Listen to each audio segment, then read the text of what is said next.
चारों तरफ में देख लीजिएगा, ठीक है। थोड़ा नीचे सर। ठीक है, तो देखिए आज जो है हम लोग देखने वाले हैं नर जनन अंग। नर जनन अंग के बारे में देखेंगे हम लोग, ठीक है। तो नर जनन अंग की बात हम लोग करते हैं तो मनुष्य का जो नर जनन अंग होता है इसको कितने पार्ट से बांटा गया है? नर जनन को 3 पार्ट से बांटा गया है, ठीक है। सबसे पहला जो होता है वो है प्रमुख जनन अंग। प्रमुख जनन अंग, बस खाली सुनिएगा, ध्यान से बस देखते रहिएगा, बोर्ड पे सब समझ में आ जाएगा। प्रमुख जनन अंग। दूसरा जो नाम है वो है सहायक ग्रंथि। सहायक ग्रंथि, सॉरी सहायक अंग। सहायक अंग है ना, सहायक अंग। और तीसरा जो है वो है आपका सहायक ग्रंथि। यहां तक तो क्लियर है? देखो जी, राजू जी ध्यान दीजिए, प्रमुख जनन अंग, सहायक अंग और सहायक ग्रंथि, यानी कि ये 3 पार्ट्स में आपका जो है नर जनन अंग विभक्त होता है। सबसे पहला जो है प्रमुख जनन अंग की बात हम लोग करते हैं तो प्रमुख जनन अंग के अंतर्गत कौन आता है? वृषण। ये वृषण है, इसको इंग्लिश में क्या बोलते हैं? टेस्टिस। इसको हम लोग टेस्टिस के नाम से जानते हैं। और पुरुष का जो प्रमुख जनन अंग होता है इसके 2 मेन काम होते हैं, इसीलिए इसको प्रमुख जनन अंग कहते हैं। सबसे पहला इसका काम होता है शुक्राणु का निर्माण करना, जिसको हम लोग किस नाम से जानते हैं? नर युग्मक के नाम से हम लोग जानते हैं, ठीक है। और दूसरा जो है ये है आपका नर लैंगिक हार्मोन एंड्रोजन। ऐसे इसे बहुत सारे हार्मोन स्रावित होते हैं जिनको सबको एक साथ हम लोग एंड्रोजन बोलते हैं। इसमें एक मेन हार्मोन होता है जिसका नाम होता है टेस्टोस्टेरोन। ये पुरुष का लैंगिक हार्मोन होता है, जिसके कारण से इसी टेस्टोस्टेरोन के कारण पुरुषों में द्वितीयक लैंगिक लक्षण जो है जन्म लेते हैं या उभरते हैं। मतलब कि 12 से 13 साल के बाद जो है टेस्टोस्टेरोन का संश्लेषण जो है वृषण से शुरू हो जाता है, तब जाके उसके शरीर में द्वितीयक लैंगिक लक्षण नजर आते हैं। जैसे द्वितीयक लैंगिक लक्षण में बहुत सारे लक्षण होते हैं, जैसे आपका दाढ़ी मूंछ का निकलना, आवाज का भारी हो जाना, शोल्डर का चौड़ा हो जाना, चेस्ट पे बाल आना, समझ में आ रहा है ना, ये प्यूबिक पार्ट्स पे बाल आना, गुप्तांगों पे बाल आना। तो ये सारे जो लक्षण होते हैं इसको हम लोग कौन सा लक्षण बोलते हैं? द्वितीयक लैंगिक लक्षण बोलते हैं, जिससे वो पुरुष की तरह दिखने लगता है, ठीक है। तो ये जो है पुरुष का प्रमुख जनन अंग कौन सा हो गया? वृषण हो गया। दूसरी जो बात हम लोग करते हैं उसका नाम है सहायक अंग। जो शुक्राणुओं का, जब शुक्राणु का निर्माण हो जाता है वृषण में, तो शुक्राणु को वृषण से निकलकर और मादा के योनि तक पहुंचना होता है, तो उसको ले जाने का काम कौन करता है? तो सहायक अंग करते हैं। इस सहायक अंग में जो नाम आता है, सबसे पहला जो इसका नाम है वो है शुक्र नलिका। शुक्र नलिका। दूसरा जो सहायक अंग होता है ये होता है आपका अधिवृषण।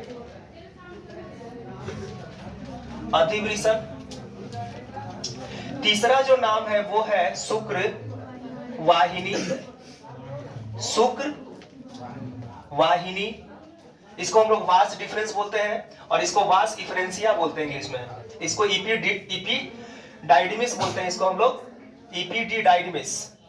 शुक्र वाहिनी के बाद जो होता है वो है आपका स्खलन नलिका।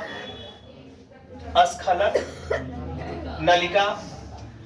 पांचवा जो है स्खलन नलिका के बाद जो शुरू होता है उसका नाम है मूत्र मार्ग, यूरेथ्रा। और 6 जो है यानी कि लास्ट जो होता है इसमें आता है शिश्न, बोले तो पेनिस, ठीक है। इंग्लिश में अगर हम लोग इसको देखेंगे, ऐसे लिखेंगे नाम हम, इंग्लिश में इसको क्या बोलते हैं? वास डिफरेंसिया। इसको इंग्लिश में क्या बोलते हैं? इपीडिडाइडिमिस। इसको क्या बोलते हैं हम लोग? Vas deferens. इसको हम लोग बोलते हैं इजोकुलेटरी डक्ट, इसको बोलते हैं यूरेथ्रा और इसको बोलते हैं पेनिस। ठीक है, तो ये सब अंग क्या करते हैं, शुक्राणुओं के परिवहन में सहायता करते हैं। सहायक ग्रंथि, तो सहायक ग्रंथि वह ग्रंथि होती है जो शुक्राणुओं को पोषण प्रदान करती है और शुक्राणुओं को जीवित रखने में सहायता करती है। इसको कितने पार्ट से बांटा गया है, तो ये 3 पार्ट्स में होते हैं। सबसे पहला जो है इसमें होता है शुक्राशय, पहला जो है शुक्राशय, दूसरा जो है वो है प्रोस्टेट, और तीसरा जो होता है वो होता है आपका काउपर ग्रंथि, काउपर ग्रंथि। तो ये सब जो है एक साथ मिलकर पुरुष के मतलब कि पुरुष के जनन अंग का क्या करते हैं, निर्माण करते हैं। समझ में आ रहा है सबको? या तक तो कोई दिक्कत नहीं ना है? नहीं सर। ज्यादा दिक्कत होगा तो बोलिएगा, फिर से मिटा के लिखेंगे। समझ आ रहा है ना? अब हम लोग देखेंगे कि आखिर ये सब अंग के नाम जान लिए, अब देखते हैं कि अंग कहाँ कहाँ पे होते हैं। तो पुरुष का जो जनन अंग होता है उसका फिगर हम ड्रॉ करते हैं, ठीक है?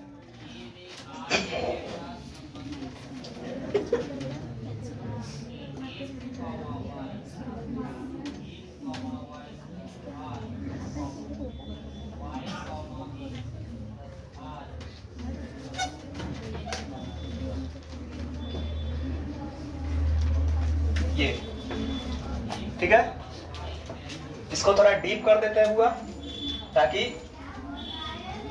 ज्यादा बढ़िया से नजर आए, ठीक है?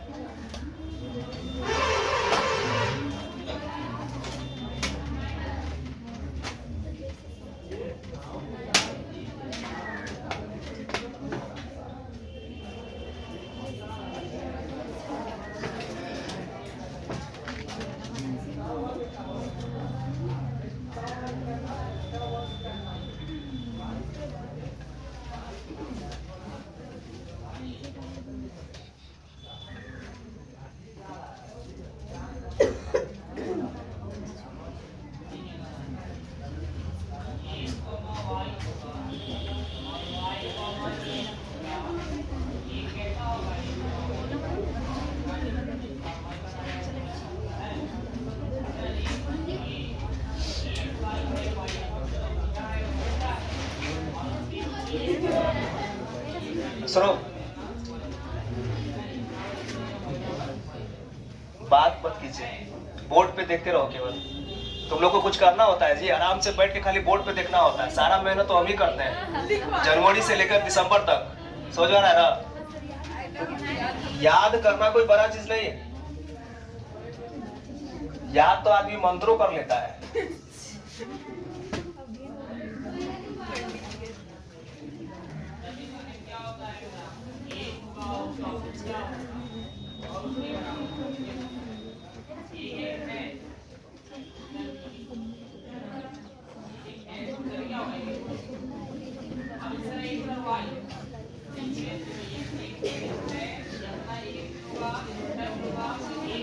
ठीक है,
चलिए देखिए, तो ये फिगर है। नर जनन अंग का क्या हो गया, ये संरचना हो गया। हम लोग देखते हैं कि कौन सा अंग कहाँ पे होता है, ठीक है? इसमें एक और चीज बनाना भूल गए,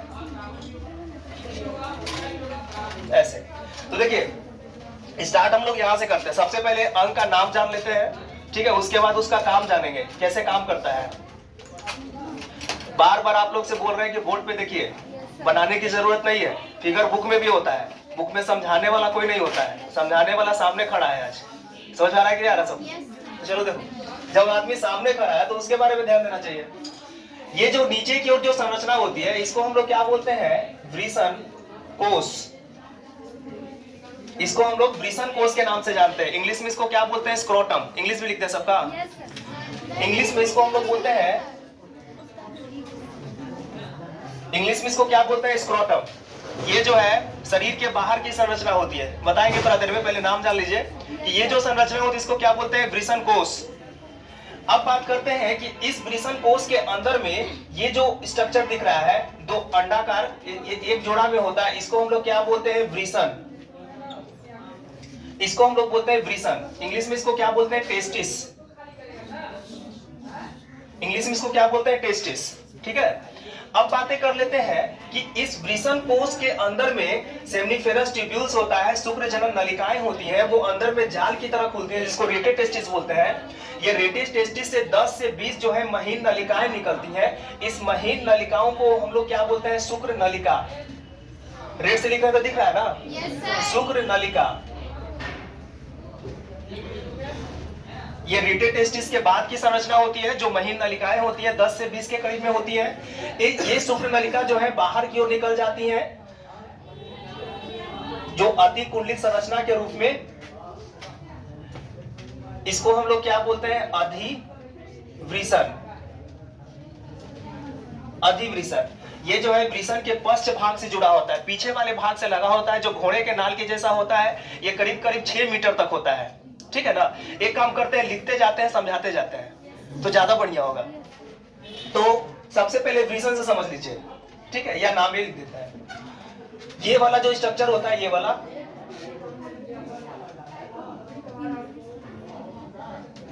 ये जो स्ट्रक्चर है इसको हम लोग बोलते हैं शुक्र वाहिनी।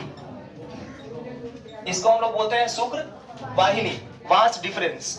ठीक है, शुक्र वाहिनी ऊपर तक चला जाता है। शुक्र वाहिनी के बाद ये वाला जो स्ट्रक्चर है इसको हम लोग बोलते हैं शुक्राशय। इसको हम लोग क्या बोलते हैं? शुक्राशय। ठीक है, ये वाला जो स्ट्रक्चर है, ये जो स्ट्रक्चर होता है इसको हम लोग बोलते हैं स्खलन नलिका। स्खलन नलिका, इसको क्या बोलते हैं? Ejaculatory duct. इंग्लिश में इजेकुलेटरी डक्ट बोलते हैं इसको हम लोग। ठीक है, इसके बाद जो स्ट्रक्चर होता है, ये वाला जो स्ट्रक्चर होता है, ऐसे यहाँ पे ग्रंथि पाई जाती है। एक ये ग्रंथि हो गया, एक ये ग्रंथि हो गया। तो इस ग्रंथि को हम लोग क्या बोलते हैं? प्रोस्टेट ग्रंथि। प्रोस्टेट ग्रंथि के नाम से इसको हम लोग जानते हैं। ठीक है, इसके बाद यहाँ पे एक और ग्रंथि पाई जाती है। इस ग्रंथि को हम लोग बोलते हैं काउपर। काउपर ग्रंथि, इसको हम लोग क्या बोलते हैं? काउपर ग्रंथि। काउपर ग्रंथि के बाद ये जो नली अंदर में निकलती है, जो शिश्न के बीचों बीच गुजरती है, इसको हम लोग बोलते हैं मूत्र मार्ग। इसको हम लोग बोलते हैं मूत्र मार्ग। ठीक है, और ये जो स्ट्रक्चर दिख रहा है, इस स्ट्रक्चर को हम लोग किस नाम से जानते हैं? इस स्ट्रक्चर को हम लोग बोलते हैं शिश्न। इसको हम लोग शिश्न बोलते हैं। ये पुरुषों का प्रमुख मैथुन अंग होता है। मीटिंग की प्रक्रिया जो है इसी के द्वारा संपन्न होती है। और शिश्न का जो अगला छोर होता है इसको हम लोग बोलते हैं शिश्न मुंड। इसको हम लोग बोलते हैं शिश्न मुंड। और इस शिश्न मुंड को एक स्किन का आगे का पोर्शन जो है ढके हुए होता है। इस स्किन के आगे वाले पोर्शन को हम लोग बोलते हैं अग्रछद। अग्रछद, इंग्लिश में इसको क्या बोलते हैं? प्रीप्यूस। इसको क्या बोलते हैं? ग्लांस। इसको बोलते हैं पेनिस। इसको बोलते हैं यूरेथ्रा। ये काउपर ग्रंथि है, ये प्रोस्टेट ग्रंथि है। इसको हम लोग बोलते हैं सेमिनल वेजिकल या सेमाइनल वेजिकल्स बोलते हैं। ये जो ग्लिटरी डक्ट हो गया, ये हो गया आपका वास्ट डिफरेंस, ये हो गया एपिडिडाइमिस, ये हो गया आपका शुक्र नलिका, ये वाला हो गया आपका स्क्रोटम, और ये हो गया आपका टेस्टिस। तो ये जो पुरुष का, ये नर जनन का क्या हो गया? टोटल नामांकित चित्र हो गया।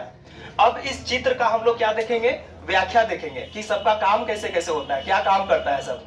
कितने कितने होते हैं, ठीक है ना। तो इधर का मिटाते हैं तब ना उधर से समझाएंगे। तो इधर समझ में आ रहा है ना सबको। यानी कि अगर पूछेगा एग्जाम में कि नर जननांग का नामांकित चित्र सहित व्याख्या करें, ठीक है, तो नर जननांग का नामांकित चित्र सहित व्याख्या का मतलब होता है उस फिगर को ड्रॉ करना है, और उस फिगर को ड्रॉ करने के बाद जो है इसके बारे में लिखना पड़ता है। अरे समझ में। एक चीज इसमें ये है मूत्र वाहिनी, इसको यूरेटर बोलते हैं, मूत्र वाहिनी, यूरेटर, इसको यूरेटर बोलते हैं, ठीक है। इधर मिटाते हैं, मिटाते ना। एक चीज याद रखिएगा, इस नाम को याद कर लीजिएगा, बाद में हम पूछेंगे फिर खड़ा करके।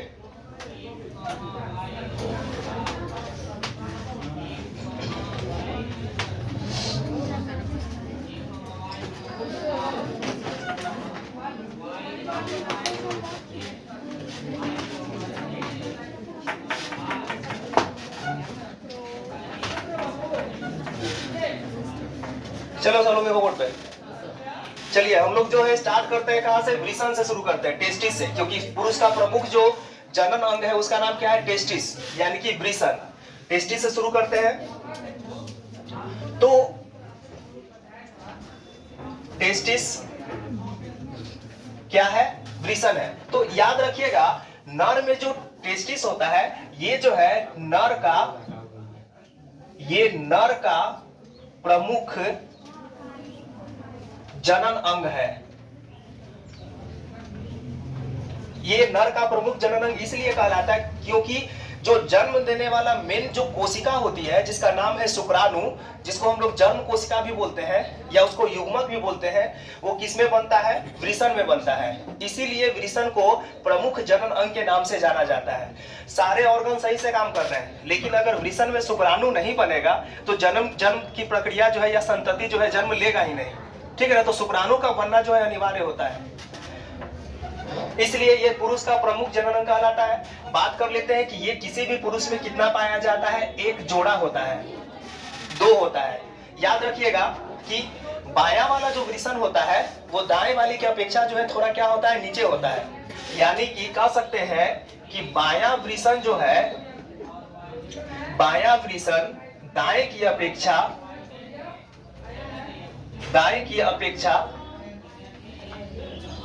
अपेक्षा थोड़ा नीचे होता है, ठीक है, थोड़ा नीचे होता है। तो लिखने की जरूरत नहीं है था, दाएं की अपेक्षा थोड़ा क्या होता है, नीचे होता है। नहीं समझ आ रहा है, क्या हुआ बोलो। तो ये हो गया, इसको नहीं लिखते हैं, रहने देते हैं, खाली समझा देते हैं कि जो बायां वाला होता है ना, जो लेफ्ट साइड का वृषण होता है, जो लेफ्ट साइड का होता है वो राइट साइड की अपेक्षा क्या होता है, थोड़ा नीचे होता है। बात कर लेते हैं कि इसकी लंबाई, चौड़ाई और मोटाई, यानी कि इसका लेंथ, ब्रेथ और थिकनेस, यानी कि थिकनेस की बात करेंगे, एलबीटी की बात करेंगे। तो बात करते हैं कि इसकी लंबाई जो होती है वो 4 सेंटीमीटर, 5 सेंटीमीटर, इसकी लंबाई 5 सेंटीमीटर होती है। अगर इसकी चौड़ाई की बात करते हैं तो ये होता है 2.5 ना, 2.5 सेंटीमीटर। और इसकी अगर थिकनेस की बात हम लोग करते हैं तो इसका थिकनेस जो है 3 सेंटीमीटर के करीब में होता है। बातें कर लेते हैं कि इसकी आकृति कैसी होती है। तो इसकी आकृति जो है सामान्यतः अंडाकार होती है। इसकी आकृति कैसी होती है, अंडाकार होती है। बात कर लेते हैं कि इसका वजन कितना होता है। तो इसका वजन जो है 15 से 25 ग्राम तक इसका क्या होता है, वजन होता है। मतलब एक अप्रोक्स माना गया है, किसी में छोटा भी हो सकता है, किसी में बड़ा भी हो सकता है। तो इसका वजन जो है 15 से 25 ग्राम तक होता है। समझ में आ रहा है ना। इसकी उपस्थिति कहां पर होती है, ये कहां पे पाया जाता है। तो इसकी जो उपस्थिति होती है, इसकी उपस्थिति कहां पे होती है, तो ये वृषण कोश में पाया जाता है, वृषण कोश में। और कहां पे पाया जाता है, उदर गुहा के बाहर, यानी कि ये शरीर से बाहर होता है। उदर गुहा क्या होता है तो समझिए, जैसे मान लीजिए कि एक इंसान है, यहां तक दिख रहा है ना, ये मान लीजिए कि एक इंसान है, ठीक है। इसका हाथ बना देते हैं पूरा, ठीक है, टंगड़ी बना देते हैं, पैर बन गया ना, यहां दिख रहा है ना, ये देखो इसका 2 पैर है ऐसे। तो होता क्या चीज है कि ये वाला जो पोर्शन होता है इसको वक्ष गुहा बोलते हैं, चेस्ट कैविटी इसको बोलते हैं। समझ रहे हैं ना। यहाँ वाला जो पोर्शन होता है इसको क्या बोलते हैं, उदर गुहा। ये वाला जो पोर्शन होता है इसको क्या बोलते हैं, उदर गुहा। यहाँ पे श्रेणी गुहा भी होता है। तो सीधे कह सकते हैं कि वृषण जो होता है, वृषण जो होता है ये शरीर के बाहर में होता है, मतलब कि ये जो है ना यहाँ पे होता है, ऐसे समझ में आया ना। यानी कि वृषण जो होता है वृषण कोश में शरीर से बाहर पाया जाता है, यानी कि उदर गुहा के बाहर पाया जाता है। तो समझ में आ गया, ये हो गया वक्ष गुहा, ये हो गया पूरा आपका उदर गुहा हो गया। तो वृषण कहाँ पे पाया जाएगा, उदर गुहा के बाहर में होता है, शरीर के अंदर में नहीं पाया जाता है। और ये जो वृषण होता है ये किसकी सहायता से झूलता रहता है, लटकता रहता है वृषण कोश में, तो उसका नाम है वृषण रज्जु। वृषण रज्जु की सहायता से, वृषण रज्जु की सहायता से ये वृषण कोश में क्या होता है, झूलते रहता है। अरे समझ में।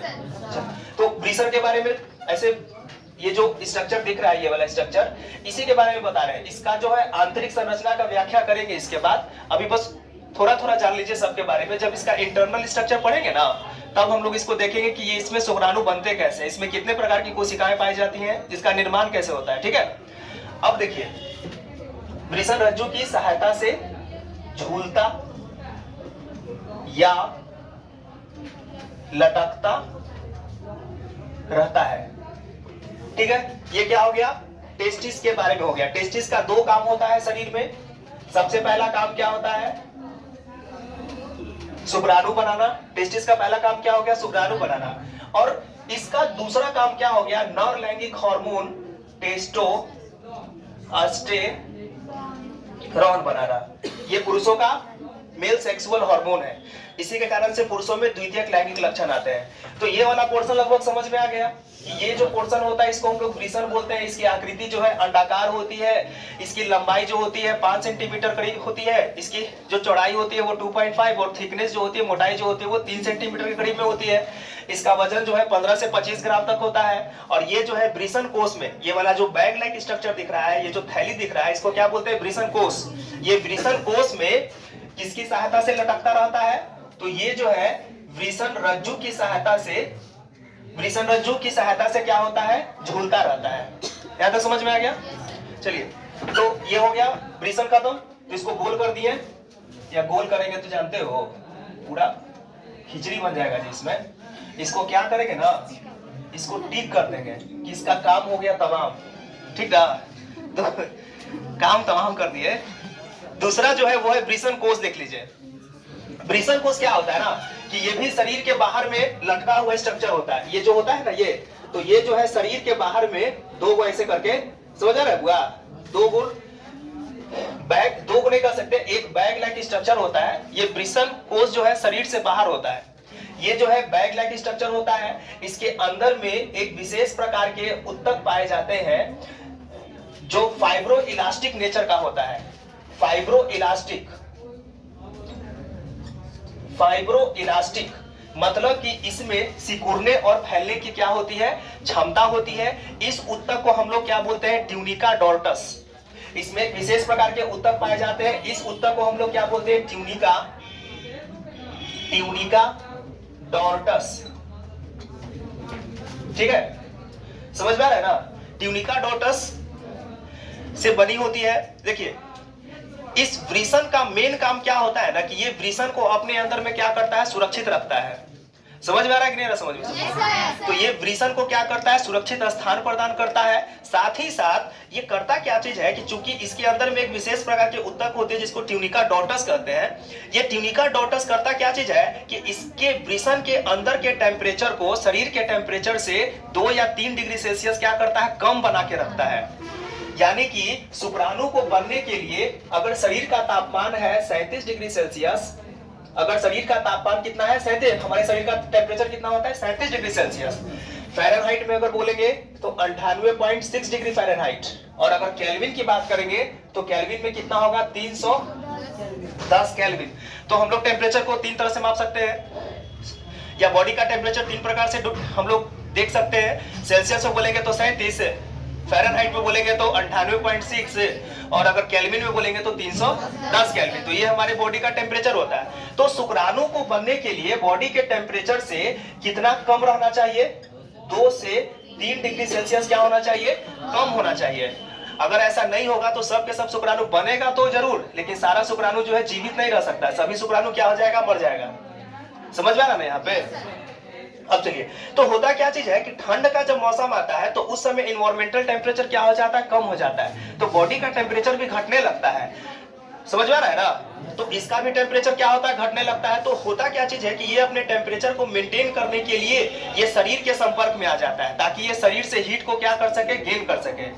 तो ठंड के मौसम में वृषण कोष जो होता है वो शरीर के नजदीक चला जाता है, ताकि ये बॉडी से हीट गेन कर सके, ताकि इसका टेम्परेचर जो है मेंटेन रहे। और जब गर्मी का मौसम आता है ना तो उस समय जो है इन्वायरमेंटल टेम्परेचर क्या होता है, बढ़ा हुआ होता है, तो शरीर का टेम्परेचर भी लगभग बढ़ जाता है करीब करीब। तो उस समय क्या होता है कि ये शरीर से क्या हो जाता है, दूर आ जाता है। मतलब कि गर्मी के मौसम में ये शरीर से क्या हो जाएगा, दूर आ जाएगा, और ठंड के मौसम में ये क्या हो जाता है, शरीर के नजदीक चला जाता है, ताकि ये अपने अंदर के टेम्परेचर को क्या कर सके, मेंटेन कर सके, ताकि शुक्राणु जो है जिंदा रहे। समझ में आ रहा है, क्लियर है, समझ में आ रहा है ना। बहुत सारे लोग जो है अब जो भी एक्टिविटी, जैसे मान लीजिए कि आपका जो लाइफ एक्टिविटी है ना, या डेली जो हम लोग यूज करते हैं जैसे जींस वगैरह पहनते हैं ना, तो जींस क्या करता है ना, जींस जो है पूरा कंजस्टेड टाइप का होता है, स्ट्रेचेबल टाइप का होता है। ये क्या करता है कि हमेशा जो है ना वृषण कोष को या वृषण को शरीर के नजदीक रखता है, गर्मी हो या ठंडा हो। तो ठंड के मौसम में तो चलो ठीक है, काम चल रहा है, लेकिन गर्मी के मौसम में जैसे ही ये शरीर के नजदीक में आता है ना, तो इसका टेम्परेचर जो है 2 से 3 डिग्री सेल्सियस जो कम होना चाहिए, मतलब मान लीजिए 35 से 36, समझ में आ रहा है ना, तो उतना होना चाहिए। लेकिन गर्मी के मौसम में ऐसा नहीं होता है, क्योंकि ये बॉडी के नजदीक में रहता है, तो सभी के सभी शुक्राणु क्या हो जाते हैं, मरने लगते हैं उसके। इसीलिए उस नर के इनफर्टाइल होने के चांसेस जो है ज्यादा होते हैं, यानी कि बांझ होने के चांसेस क्या होते हैं, ज्यादा हो जाते हैं। समझ में आ रहा है ना। पहले के लोग जो है ना लुंगी पहन के घूमता था, लुंगी का कच्छा होता था, समझ आ रहा है, तो उसमें जो है इसको राहत मिलता था, इसका टेम्परेचर मेंटेन रहता था। लेकिन अब जो है क्या चल गया है, जींस। तो चीजें बदल रही है, उसके साथ साथ बीमारियां भी बढ़ रही है, ऐसा बात नहीं है, बीमारी भी उसके साथ साथ बढ़ते रहता है। समझ में आ रहा है ना। तो जितना हो सके ढीला ढाला चीज पहनना चाहिए। आ रहा है कि नहीं समझ में, नहीं समझ आ रहा है, आ रहा है ना। तो चलिए देखिए, तो इसका काम खत्म, ये वृषण कोष का काम समाप्त हो गए। ये जो है केवल बैग लाइक स्ट्रक्चर होता है जो वृषण को क्या करता है, सुरक्षित स्थान प्रदान करता है। शुक्र नलिका पे आ जाइए। टाइम हो गया क्या जी। शुक्र नलिका समझिए, देखिए वृषण के अंदर में सेमनीफेरस ट्यूब्यूल्स पाए जाते हैं, यानी कि शुक्र जनन नलिकाएं पाई जाती है। ये शुक्र जनन नलिकाएं एक जाल के रूप में बाहर खुलती है। इस जाल को हम लोग क्या बोलते हैं, रेटे टेस्टिस। इस जाल को हम लोग क्या बोलते हैं, रेटे टेस्टिस। इसको कैसे करो तो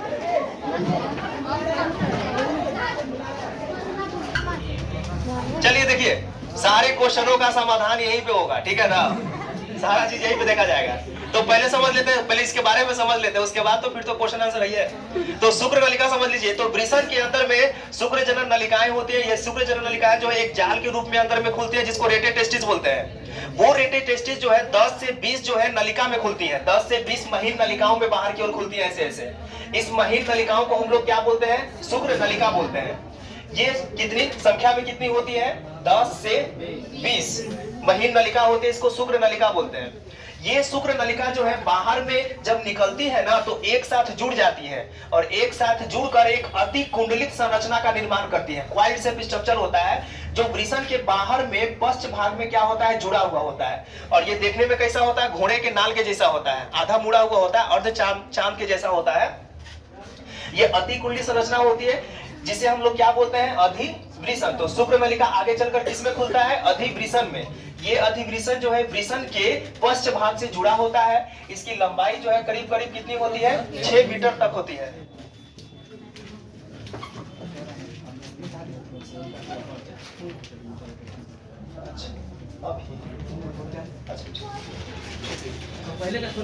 अच्छा ठीक, चलो देखो, तो अधिवृषण की लंबाई जो है कितनी होती है, 6 मीटर के करीब में होती है। तो 6 मीटर बहुत लंबा ना हो जाता है, ये छोटा भाग होता है। तो 6 मीटर जब लंबाई होती है ना, तो इसको एक छोटी सी जगह में रहने के लिए ये क्वाइल्ड शेप में लिपट जाता है। अगर इसको निकाल कर लंबा किया जाएगा ना, तो ये कितना मीटर लंबा हो जाएगा, 6 मीटर तक लंबा हो जाता है। समझ में आ रहा है ना। तो ये क्वाइल्ड शेप में कसा हुआ रूप में रहता है, और वृषण के पश्च भाग से क्या होता है, जुड़ा हुआ होता है। देखो, इस अधिवृषण का 2 काम होता है। अधिवृषण का 2 काम होता है। 2 काम में क्या करता है, ये शुक्राणु का भंडारण करता है। अरे जब शुक्राणु ज्यादा मात्रा में ये बना लेगा, ये फैक्ट्री है, ये वृषण क्या हो गया, फैक्ट्री हो गया। इस फैक्ट्री में क्या बन रहा है, शुक्राणु, तो शुक्राणु क्या हो गया, प्रोडक्ट, अब वृषण क्या हो गया, फैक्ट्री। समझा है ना। तो इस फैक्ट्री में अगर प्रोडक्ट ज्यादा मात्रा में बनने लगेगा तो कहीं ना कहीं तो उसको रहने के लिए जगह चाहिए ना, भंडारण के लिए जगह चाहिए ना। तो भंडारण के लिए जगह कहाँ पे मिलता है उसको, अधिवृषण में। जब यहाँ पे भंडारण होने लगता है इसका, तो यहाँ पे ये परिपक्व भी होता है। मतलब कि वृषण शुक्राणु को जो बनाता है ना, वो शुक्राणु परिपक्व नहीं होता, अपरिपक्व होता है। वो मैच्योर कहाँ पे जाके होता है, अधिवृषण में। तो अधिवृषण का दो काम हो गया, अधिक मात्रा में बनने वाले शुक्राणुओं का भंडारण करता है, और दूसरा क्या काम करता है, परिपक्वता में भी मदद करता है, ये मैच्योरिटी भी लाता है। समझ में आ रहा है ना। ये अधिवृषण ऊपर की ओर बढ़ता है, समझ में आ रहा है। ये अधिवृषण जो है ऊपर की ओर जाएगा। अब जो है ये कहाँ पे पहुंचेगा, अब यहाँ से जो नली है ना, अब उदर गुहा में जाएगा। अरे समझ में, दो नली होती है, अब यहाँ से नली जो है उदर गुहा पे पहुंचेगी, ऊपर की ओर जाएगी, और एक नाल से ऊपर की ओर जाती है। उस नाल को हम लोग क्या बोलते हैं, इंगुइनल नाल बोलते हैं उसको। इंगुइनल नाल से होते हुए, छेद से होते हुए ये उदर गुहा में ऊपर की ओर क्या होती है, प्रवेश करती है। एक चीज याद रखिएगा कि अधिवृषण जब आगे की ओर जाती है, ऊपर की ओर जाती है, तो इसके साथ साथ क्या होती है, शुक्र वाहिनी तो होती ही है। शुक्र वाहिनी के साथ साथ में तंत्रिका तंत्र होती है, समझ में आ रहा है ना, धमनी होती है, और क्या होती है, शुक्र वाहिनी होती है। सब को एक साथ हम लोग यहाँ पे क्या बोलते हैं, वृषण रज्जु, वृषण रज्जु बोलते हैं। इस वृषण रज्जु का निर्माण जो है तीन चीजों से होता है। सबसे पहला जो है इसमें क्या होता है, शुक्र वाहिनी, दूसरा इसमें क्या होता है, तंत्रिका, उसके बाद इसमें क्या होती है, धमनी, ठीक है ना। तो ये तीनों चीजें जब शुक्र वाहिनी, तंत्रिका, धमनी ये सब मिल जाती है, तो इस ट्यूब को हम लोग एक साथ क्या बोलते हैं, वृषण रज्जु। तो वृषण जो होता है ना, ये वृषण रज्जु की सहायता से क्या होता है, वृषण कोश में लटकता रहता है, झूलता रहता है। अरे समझ में। अब ये शुक्र वाहिनी जो होता है इंगुइनल नाल द्वारा, इंगुइनल नाल द्वारा कहां पे पहुंचती है, उदर गुहा में पहुंचती है, ऊपर की ओर चली जाती है। इसको हम लोग क्या बोलते हैं, शुक्र वाहिनी। ये क्या चीज है, शुक्र वाहिनी है। इसकी लंबाई करीब करीब कितनी होती है, 25 मीटर तक होती है। 25 मीटर है ना, 25 मीटर इसकी लंबाई जो है करीब करीब कितनी होती है, 25 ही ना लिखवाएं जी। इसकी लंबाई जो है 25 मीटर के करीब में होती है। इस शुक्र वाहिनी का मेन काम क्या होता है कि ये वृषण में बनने वाले शुक्राणुओं को क्या करता है, आगे की ओर ले जाता है। यहाँ तक समझ में आ रहा है ना सबको, जल्दी जल्दी समझो, टाइम का थोड़ा सा दिक्कत है। ये जो है यूरेटर होता है, यानी कि किडनी जो होता है ना बुआ, किडनी, तो किडनी ब्लड को जब छानता है ना, तो यहाँ से ये छना हुआ जो ब्लड होता है ये तो ऊपर चला जाता है। जो यूरिया वगैरह होता है वो मूत्र वाहिनी, यानी कि मूत्र वाहिनी के द्वारा ये कहाँ पे पहुंचता है, मूत्राशय में। ये जो बैग लाइक स्ट्रक्चर दिख रहा है, इसको हम लोग क्या बोलते हैं, मूत्राशय। समझ में आया ना, इसको क्या बोलते हैं, मूत्राशय बोलते हैं। ये मूत्राशय है, इसमें मूत्र जो है इकट्ठा होते रहता है। तो मूत्राशय को चारों तरफ से पीछे की ओर कौन घेरे हुए रहता है, या फंदा बनाकर पीछे से आता है, उसको क्या बोलते हैं, शुक्र वाहिनी। अरे समझ में, शुक्र वाहिनी की लंबाई कितनी होगी, 25 मीटर, और इसकी दीवार जो होती है ना 25 सेंटीमीटर।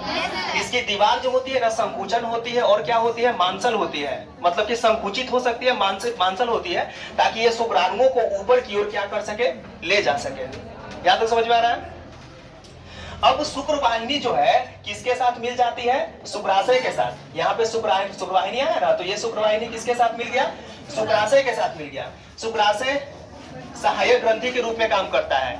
जब शुक्राणु यहाँ पे पहुंचता है ना, तो शुक्राशय जो है एक तरल पदार्थ को स्रावित करता है, जिसमें फ्रुक्टोज, सुक्रोज और इनोसिटोल, यानी कि सुक्रोज भी होता है, फ्रुक्टोज भी होता है, और इनोसिटोल होता है। ये शुक्राणु को क्या करता है, पोषण प्रदान करता है। यानी कि शुक्राशय से निकलने वाला जो द्रव्य होता है वो शुक्राणु को क्या करता है, पोषण प्रदान करता है, ताकि शुक्राणु जो है जीवित रह सके। समझ में आ रहा है। तो जब शुक्र वाहिनी शुक्राशय के साथ मिल जाता है, तब इस नली को, यहाँ जो नली आती है, इस नली को हम लोग क्या बोलते हैं, स्खलन नलिका इसको बोलते हैं। ठीक है, अरे समझ में। तो अब शुक्राणु के साथ, जो वृषण से शुक्राणु बना था, उसके साथ साथ और कौन सा द्रव्य मिल गया है, शुक्राशयी द्रव्य, जिसको हम लोग सेमाइनल प्लाज्मा बोलते हैं उसको। अरे समझ में, उसको शुक्राशय द्रव्य मिल गया तो उसको सेमाइनल प्लाज्मा बोलेंगे। तो अब जो है उसकी मात्रा क्या हो गई है, बढ़ गई है। अरे जैसे हम लोग मान लो कि शुक्राणु है, हम लोग को उठा के पानी में डाल दिया जाएगा, तो अब क्या होगा, आयतन बढ़ जाएगा ना। अब जो है ज्यादा बढ़िया से ना तैरने लगेंगे, समझ में आ रहा है ना। तो उसी तरह से शुक्राणु को गति मिल जाता है इसकी सहायता से। यहां से यहां तक की नली क्या कहलाती है बुआ? स्खलन नलिका कहलाती है। ये स्खलन नलिका आगे की ओर बढ़ती है और प्रोस्टेट, यहाँ पे कौन सी ग्रंथि पाई जाती है? प्रोस्टेट ग्रंथि पाई जाती है। तो प्रोस्टेट के ठीक बीचों बीच यानी कि अधर भाग से ये निकलते हुए आगे की ओर बढ़ती है। अरे समझ में, ये आगे की ओर बढ़ती है। तो जैसे ही शुक्राणु प्रोस्टेट के पास पहुंचता है तो प्रोस्टेट से भी एक द्रव्य निकलता है, क्षारीय द्रव्य निकलता है। प्रोस्टेट से क्षारीय द्रव्य निकलता है जो शुक्राणु को क्या करता है? गतिशीलता प्रदान करता है। एक चीज याद रखिएगा, इस प्रोस्टेट से जो द्रव्य निकलता है ये कुल वीर्य का कितना प्रतिशत भाग होता है? 20 से 30% भाग होता है ये। यानी कि प्रोस्टेट से निकलने वाला द्रव्य जो होता है ना, ये दूधिया द्रव्य होता है। ये किस कलर में होता है? व्हाइट कलर में होता है। दूध वाला जो कलर होता है ना, दूध, प्रोस्टेट से निकलने वाला जो द्रव्य होता है वो दूधिया द्रव्य होता है। इस दूधी द्रव्य के कारण जो है शुक्राणु गतिशील अवस्था में आ जाते हैं और ये क्षारीय नेचर का होता है। जब ये निकलता है तो आगे की ओर शुक्राणु जो है उसकी सहायता से क्या होते हैं? बढ़ जाते हैं। समझ पा रहे हैं यहाँ पे? अब जो है ये नली आगे की ओर बढ़ती है और इसके बाद यहाँ पे एक और ग्रंथि पाई जाती है। इस ग्रंथि को हम लोग कौन सा ग्रंथि बोलते हैं? काउपर ग्रंथि बोलते हैं। अरे समझ में, ये काउपर ग्रंथि क्या करता है कि जैसे ही शुक्राणु इस प्रोस्टेट भाग में पहुंचता है ना, तो यहाँ से काउपर ग्रंथि जो है एक लिक्विड को स्रावित करता है। ये लिक्विड कैसा होता है? लुब्रिकेंट होता है, चिपचिपा होता है, लुब्रिकेंट। अरे जैसे ग्रीस वगैरह, तेल वगैरह होता है ना, तो ये चिपचिपा होता है। ये इस नली को क्या करता है? चिकनाहट प्रदान करता है ताकि शुक्राणु जो है आसानी से उस नली से क्या आ सके? बाहर आ सके। तो ये एक लुब्रिकेंट स्रावित करता है। और ये किस नेचर का लुब्रिकेंट होता है? क्षारीय नेचर का होता है। ये करता क्या चीज है कि ये नली जो होती है ना, इस नली को हम लोग क्या बोलते हैं? मूत्र मार्ग। तो इससे मूत्र भी बाहर निकलता है और इससे शुक्राणु भी बाहर निकलता है। तो जब मेटिंग की प्रक्रिया होती है ना, मैथुन की, तो मैथुन की प्रक्रिया के उपरांत जो है केवल वीर्य ही बाहर आएगा। यूरिया बाहर, मूत्र बाहर नहीं आ सकता, यूरिन बाहर नहीं आ सकता। समझ में आ रहा है ना? ये होता ऐसा है कि प्रोस्टेट ग्रंथि जो होता है ना, एक स्फिंक्टर की तरह काम करता है। स्फिंक्टर का मतलब क्या है? जब मेटिंग की प्रक्रिया होता है ना, तो सीसन जब रिजिड और हार्ड होता है तो ये क्या करता है कि इस मूत्राशय से जो यहाँ से ये वाला जो मूत्रवाहिनी निकल रहा है, ये वाला पार्ट, समझ में है ना? ये जो ओपनिंग है इस मूत्राशय का, इस मूत्राशय को ओपनिंग को क्या कर देता है? बंद कर देता है। तो इंसान मेटिंग के टाइम में जाकर भी जो है ना यूरिन को डिस्चार्ज नहीं कर सकता है, क्योंकि प्रोस्टेट ग्रंथि जो होता है यूरिनरी ब्लैडर के ओपनिंग को क्या कर दिया है? बंद कर दिया है। समझ में आ रहा है ना? उस समय केवल सीमेन ही बाहर निकलेगा, वीर्य ही बाहर निकलेगा, यूरिन बाहर नहीं आ सकता। इसलिए ये स्फिंक्टर का काम करता है, संकुचन करने का काम करता है। समझ में आ रहा है कि नहीं आ रहा है? तो मेटिंग के समय ये वाला जो होता है ना, बंद हो जाता है ओपनिंग इसका। यहाँ से केवल क्या निकलता है? वीर्य निकलता है। व्हाइट कलर का जो विस्कस लिक्विड होता है ना, जो मेल मीटिंग के दौरान निकलता है, उसको क्या बोलते हैं? वीर्य, सीमेन बोलते हैं उसको। तो अब इसके पहले क्या लुब्रिकेंट निकला था, चिकनाहट हो गया। तो जब मीटिंग की प्रक्रिया के पहले वो इंसान यूरिन भी तो डिस्चार्ज किया होगा ना, तो यही नली से ना बाहर निकला होगा यूरिन भी। नहीं समझ आ रहा है? अरे इधर देखो, बोर्ड में देखो। अरे देखना ही पड़ेगा, पढ़ना ही पड़ेगा। दवाई खाया है, दवाई खाता है ना जी, एलोपैथी का दवाई खाता है ना, उल्टी होता है फिर भी जबरदस्ती उसको दिया जाता है कि ना तू खाइबे कर। चीज वही है, पढ़ना ही पड़ेगा बुआ। अरे समझ में नहीं आ रहा है? तो मेटिंग के पहले वो आदमी जो है यूरिन को जब डिस्चार्ज किया था तो इस नली का नेचर कैसा हो गया था? एसिडिक नेचर का हो गया, क्योंकि यूरिन कैसा नेचर का होता है? एसिडिक नेचर का, अम्लीय नेचर का होता है ना। तो ये नली की प्रकृति कैसी हो गई है? अम्लीय प्रकृति हो गई है। अरे समझ में? तो अब अगर शुक्राणु इस नली से बाहर आएगा तो शुक्राणु मर न जाएगा जी। तो इस नली की अम्लीयता को दूर करने के लिए ये काउपर ग्रंथि या इसको बल्बो यूरेथ्रल ग्रंथि बोलते हैं, ये ग्रंथि क्या करता है? क्षारीय पदार्थ को स्रावित करता है ना। तो एसिड और बेस जब मिलता है तो रिएक्शन कैसा हो जाता है? न्यूट्रल हो जाता है। अरे समझ में? एसिड बेस मिलता है तो साल्ट का फॉर्मेशन करता है ना। तो ये नली क्या हो गया? न्यूट्रल हो गया। अब शुक्राणु को कोई दिक्कत नहीं होता है। तो ये वाला जो नली होता है इसको हम लोग क्या बोलते हैं? मूत्र मार्ग। इसकी लंबाई करीब करीब कितनी होती है बउआ? इसकी लंबाई होती है 18 से 20 सेंटीमीटर के करीब में ये लंबी नली होती है। इस नली की सहायता से यूरिन भी बाहर निकल सकता है और इस नली की सहायता से क्या बाहर निकलता है? सीमेन भी बाहर निकलता है, वीर्य भी बाहर निकलता है। अरे समझ में?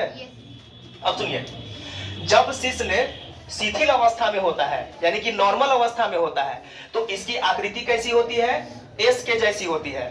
अरे समझ में? ये एस की जैसी होती है ऐसे करके। और जब ये पेनिस यानी कि शिश्न उत्थानशील अवस्था में होता है, हार्डनेस पोजीशन में होता है, मेटिंग के पोजीशन में होता है, तो इसकी आकृति कैसी हो जाती है? जे के जैसी हो जाती है। अरे समझ में नहीं समझ आ रहा है? जब नॉर्मल होगा तो इसकी आकृति कैसी होगी? एस के जैसी, यूरेथ्रा की। और जब ये उत्थानशील अवस्था में होगा तो इसकी आकृति कैसी हो जाएगी? जे की आकृति में हो जाती है। ठीक है, तो कहां तक पहुंच गए बुआ? मूत्र मार्ग तक पहुंचल है ना? उधर से सबका काम क्लियर कर दिए है, यहां तक पहुंचे। बचा है कौन? शिश्न बचा हुआ है। तो समझिए शिश्न के बारे में समझिए। शिश्न जो है पुरुषों का प्रमुख मैथुन अंग कहलाता है। समझ में आ रहा है ना? ये मांसल होता है, बेलनाकार होता है और उत्थानशील होता है। मांसल का मतलब क्या है? ये मांसपेशी से बना होता है, इसमें हड्डियां नहीं होती है, तो ये मांसल होता है। समझ में आ रहा है ना? सिलेंड्रिकल होता है, बेलनाकार होता है ये, और ये उत्थानशील होता है। उत्थानशील का मतलब क्या है? इसमें अपने आप हार्डनेस भी आ जाएगा और अपने आप जो है लूजनेस भी आ जाता है। अरे समझ में? मीटिंग के दौरान ये उत्थानशील अवस्था में आता है, नहीं तो ये नॉर्मल पोजीशन में रहेगा। समझ में आ रहा है कि नहीं आ रहा? समझ में? समझिए, ये पेनिस जो होता है पूरा का पूरा क्या चीज से कवर होता है? त्वचा से ये कवर होता है। समझ में आया ना? ये त्वचा से ढका होता है। पेनिस जो है त्वचा से कवर होता है। ये त्वचा का आगे का पोर्शन जो होता है ना, वो खाली रहता है, पूरे पेनिस को कवर किए हुए नहीं रहता है, आगे वाले को छोड़े हुए रहता है।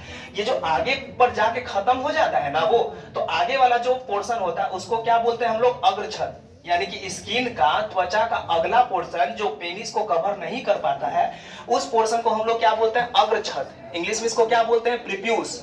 याद रखो, नाम याद रखी पड़ेगा हुआ, प्रीप्यूस। समझ में आ रहा है ना? इसको क्या बोलते हैं? प्रीप्यूस। यहां तक समझ में आ गया? और अगला पोर्शन जो होता है ना पेनिस का, वो हाईली सेंसिटिव होता है। पेनिस का जो आगे का पोर्शन होता है वो बहुत ज्यादा सेंसिटिव होता है, सेंसेशन बहुत जल्दी गेन करता है मीटिंग के दौरान। तो उसको क्या हम लोग बोलते हैं?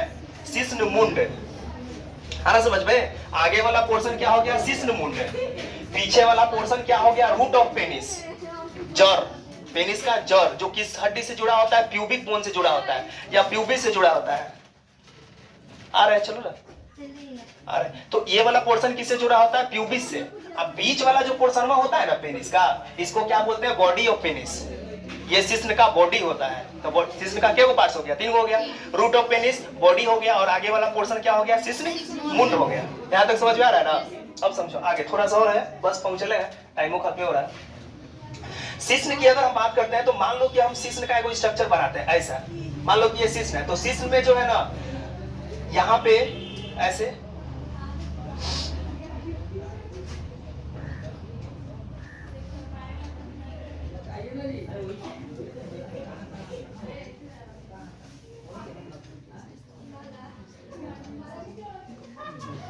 देखो, शिश्न में 2 तरह के उत्तक कह सकते हैं। एक तरह से ये वाला जो पोर्शन होता है ना, 2 प्रकार के पिंड कह सकते हैं। पिंड, ये 2 प्रकार का जो पिंड होता है इसको हम लोग बोलते हैं कॉर्पस, कॉर्पोरा केवर्नोसा। ये वाला जो पोर्शन होता है ना, ये वाला, इसको हम लोग क्या बोलते हैं? Corpus spongiosum. याद रखना नाम इसको।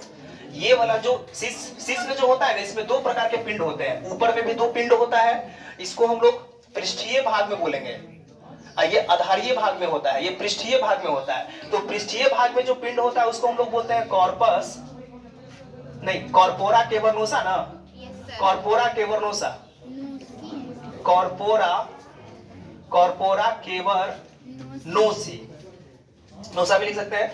कॉर्पोरा केवर्नोसी होता है, ये दोनों साइड में होता है। समझ में आया ना? ये पृष्ठीय भाग में होता है शिश्न का, और ये वाला जो पोर्शन होता है ना, ये आधारीय भाग में होता है। इस पोर्शन को हम लोग क्या बोलते हैं? Corpus, corpus spongiosum. इसको हम लोग क्या बोलते हैं? Corpus spongiosum. इस कॉर्पस स्पंजियोसम के बीचों बीच जो होता है ना, जो ट्यूब निकलता है ना, इसी को हम लोग क्या बोलते हैं? मूत्र मार्ग। ये वाला जो निकला ना लिया, ये वाला, इसी को हम लोग क्या बोलते हैं? मूत्र मार्ग। ये किस भाग से निकलता है? किसके बीचों बीच होते हुए जाता है? कॉर्पस स्पंजियोसम के बीचों बीच होते हुए जाता है।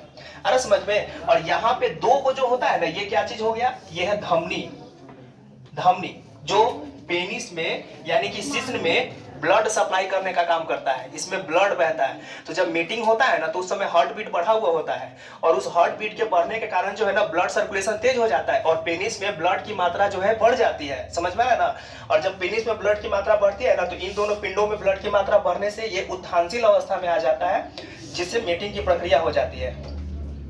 इस शिश्न का बस दो काम मान लीजिए, एक मैथुन की प्रक्रिया को संपादित करना और दूसरा काम होता है कि ये शुक्राणुओं को मादा के योनि में जाकर सुरक्षित रख देना। अरे समझ में? तो ये किसका काम हो गया? शिश्न का काम हो गया। तो लगभग हम सारा चीज देख लिए इसमें, ठीक है ना। तो ये हो गया नर जनन अंग का नामांकित चित्र सहित व्याख्या। एग्जाम में अगर पूछेगा तो ये फिगर ड्रॉ करना है और इस फिगर के बारे में लिखना पड़ेगा, तब जाके आपको 5 नंबर मिलेगा। समझ में आया? तो सारा नाम याद कर लीजिए, कल ये सारा नाम जो है आप लोग से पूछेंगे। आ रहा समझ में ना? ठीक है। अब बोलिए, किसी तरह का कोई क्वेश्चन है तो बोलिए। कोई क्वेश्चन है? कोई क्वेश्चन नहीं है ना? तो ठीक है, रहने देते हैं। आज के लिए इतना ही होगा।